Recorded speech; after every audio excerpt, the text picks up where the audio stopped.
When you think about the word competition, what does that mean to you? I think of competition as people reaching their highest potential. They have the potential to reach their highest potential when competition comes. Competition is always good because it helps you not to give in under the slightest struggle in life.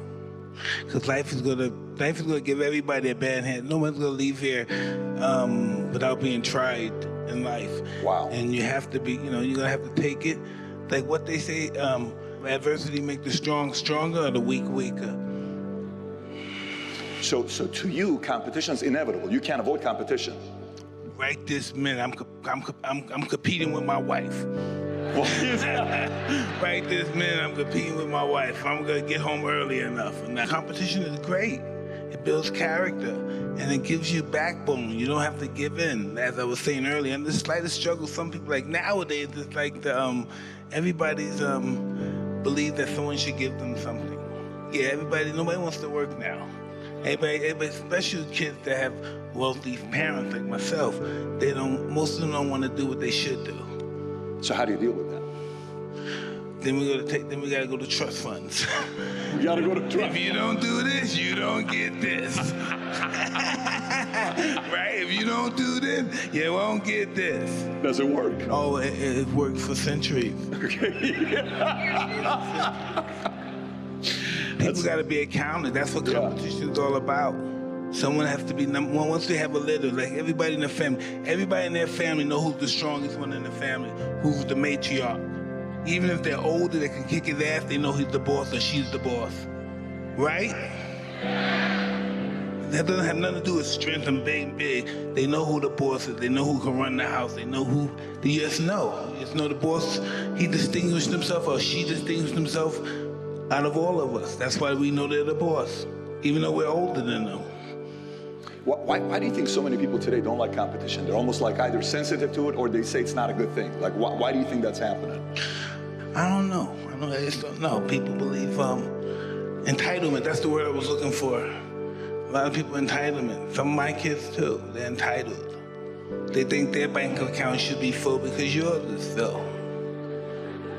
That's just what they think. I did all this for them, but they have to match me. If you're making $200, you got $200 a month. Whatever you have, I'll match that. But I'm not going to give you something that you never worked for. You don't know exactly. You don't know the cause of the struggle for it.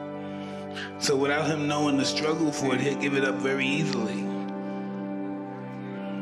Coming up, when you're coming up in the streets of New York, when you're coming up, what was it like? What was it like trying to make it out of the streets of New York and making your own money? It looked impossible. That wasn't gonna never happen. I never even dreamed about getting out of New York. I dreamed about living there, robbing and stealing and dying on the same block I was born on. Wow.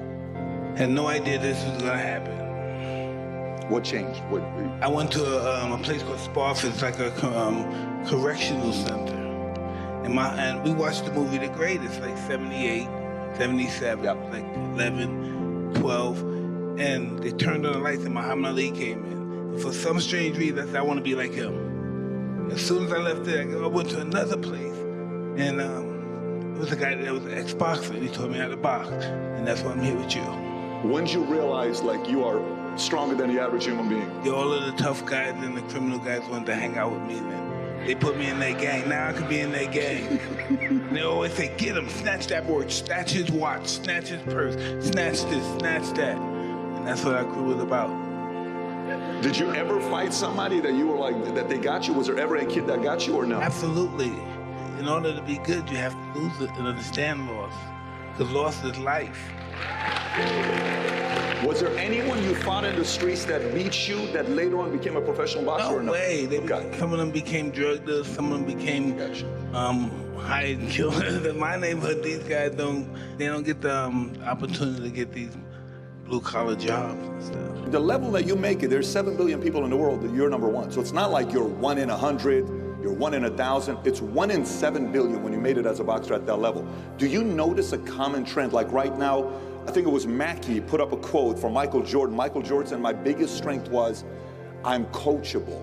I'm a sponge. I want to learn. I want to get better. Do you notice the level at the highest level is similar to somebody challenges, pushes to see that that person wants it or not?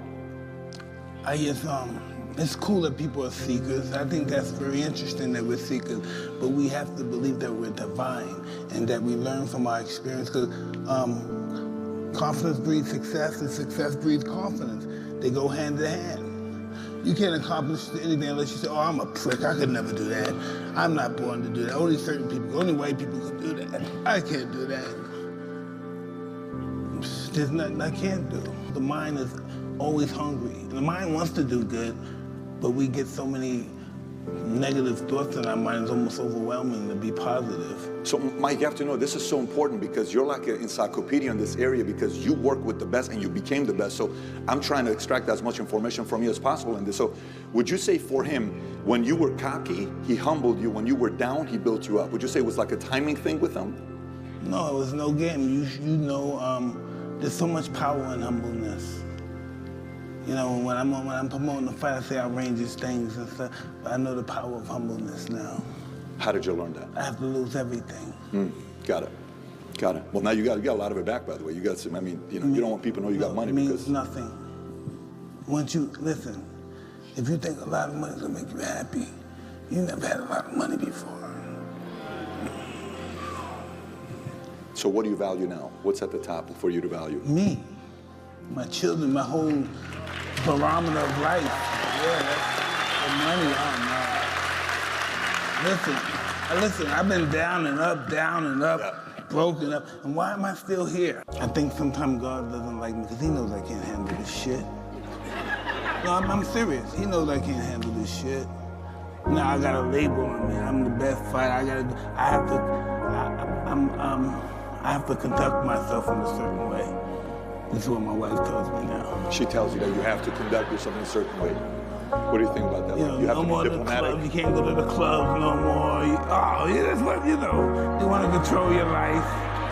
They want to control your life. How do you handle that? Like, you can't go to the club. I mean, that's just too many restrictions. I don't go to the club. You don't go to the club. Is it weighing it out, saying clubs, wife, what's more important? It's just, I can go to the club. I just don't want to come back and see you after I went to the club. You know when they look at you and you want to say, what did I do? I just went out.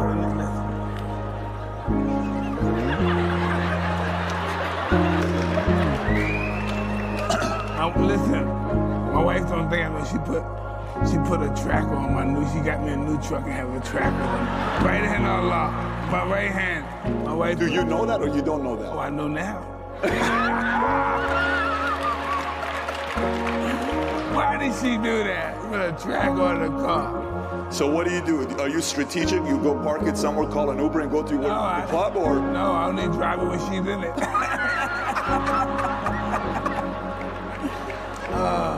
Let's go back to it. So Mike, you're coming up. Cus is working with you. He trains you, and then all of a sudden you start fighting. At what point did you know that you could be the heavyweight champion? Like, hey, you got a fight, you got 2 fights, you got 3 fights. 14.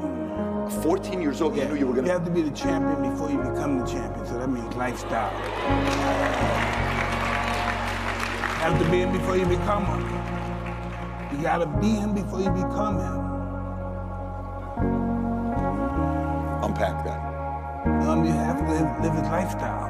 The lifestyle of a champion. Of the champion, you look at the champion. That's how it starts. You look at somebody, I want to be like him. You don't say, hey, I'm a bad motherfucker. I want to fight everybody out here. Nobody's going to kick my ass. You see somebody and say, hey, I might want to do that. So inspiration, the source of inspiration. Absolutely. So is that what got you to be willing to be disciplined, to get what you want, like to become a champion? At 14 years old, I'm willing to do everything it takes to be a champion? Absolutely.